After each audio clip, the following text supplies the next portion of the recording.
Hello everyone, today we're gonna see how to add a bot to your Discord server. Firstly, head to a trusted bot list website. The most popular options are top.gg, discord.bots.gg, or discordbotlist.com. Use the search bar to find a specific bot, or click the Explore tab to browse by category. Once you've chosen a bot, click the Invite button. You'll be redirected to Discord's OAuth 2 authorization screen. If you're logged in, Discord will prompt you to sign in. From the drop-down, choose the server you want to add to the bot, and you must be the server owner or have managed server permissions to do this. Then click Continue.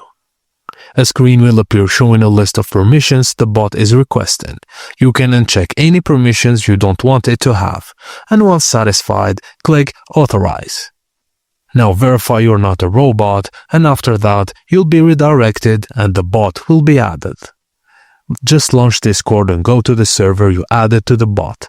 You should see a welcome message or notification that the bot is online. You can now start using the bot's commands. Now, click the bot's name in the member list to view its profile.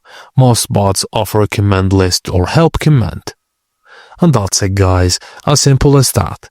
Thank you for watching, and please don't forget to like and subscribe for more.